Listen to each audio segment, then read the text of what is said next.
Hello. Okay बच्चों, आज हम लोग सीआरओ के बारे में पढ़ेंगे और उस पर प्रैक्टिकल करेंगे कि सीआरओ क्या होता है। और आज तक आप लोगों ने इलेक्ट्रिसिटी को सुना कि इलेक्ट्रिसिटी इसमें करंट फ्लो हो रहा है, उसके रिजल्ट को आप लोगों ने देखा, लेकिन सामने से कभी भी करंट को आपने देखा नहीं होगा। आज इस सीआरओ के हेल्प से हम लोग इलेक्ट्रिसिटी को देखेंगे कि वो कैसे चलती है।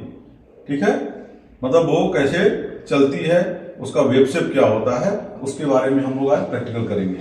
ओके, जस्ट सी, यहाँ पे लैपटॉप के स्क्रीन पे आपको एक फिगर दिख रहा है जिसको हम कैथोड रे ट्यूब कहते हैं, CRT, जिसके अंदर वैक्यूम होता है, पीछे इसके एक हीटर होता है, उसके बाद एनोड होता है और फिर आगे कैथोड होता है। बेसिकली इसमें क्या होता है कि इसको जब हम हीट करते हैं तो इसमें से इलेक्ट्रॉन इमिट होकर के और यहाँ से ये कंट्रोल होते हुए इसके कैथोड पर जाकर के टकराता है, और जिसकी वजह से ये कैथोड पे फ्लोरोसेंट स्क्रीन बेसिकली होता है और उस पे इल्यूमिनेशन होता है।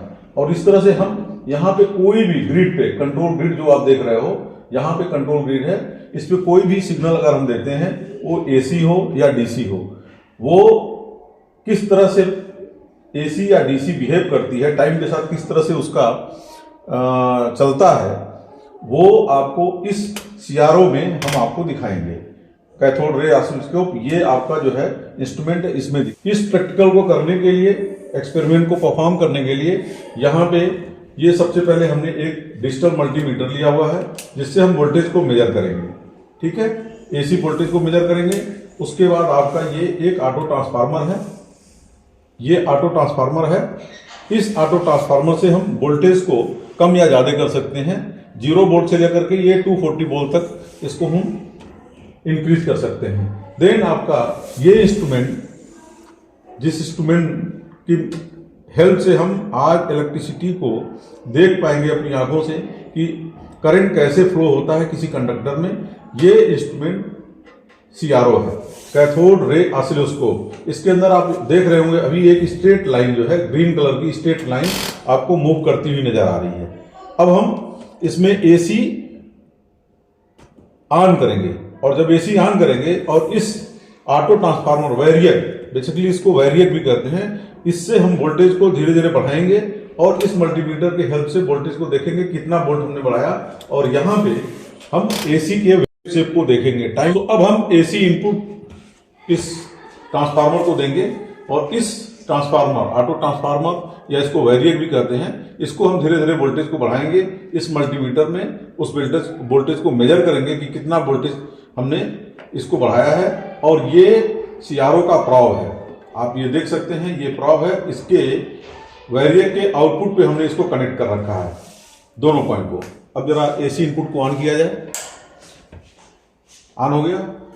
अब हम इसी सप्लाई हमारी ऑन हो चुकी है और इस वैरियक में इनपुट सप्लाई आ रही है, उसका आउटपुट अब धीरे धीरे हम बढ़ा रहे हैं। और यहाँ आप देख सकते हैं कि ये इसमें किस तरह से वेव शेप चल रही है, साइनोसाइडल वेव फॉर्म इसको कहते हैं।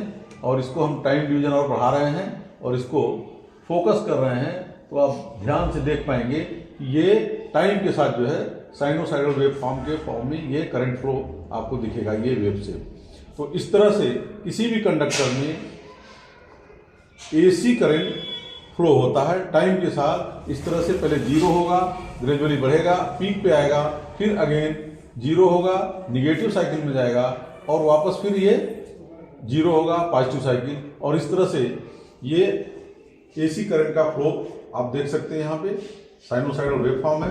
और ये अगर हम फ्रीक्वेंसी निकालेंगे तो ये frequency 1 T, F = 1/T, which is, ये टाइम डिवीजन अगर हम निकालेंगे तो ये आपको 50 साइकिल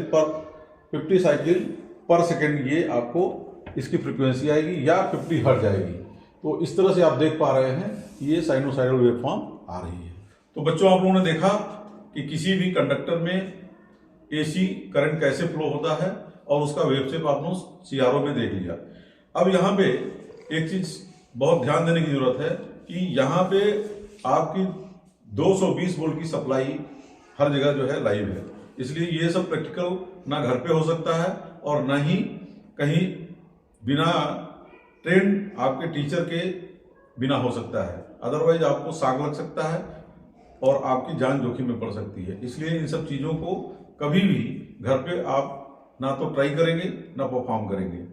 ठीक है? Okay, thank you.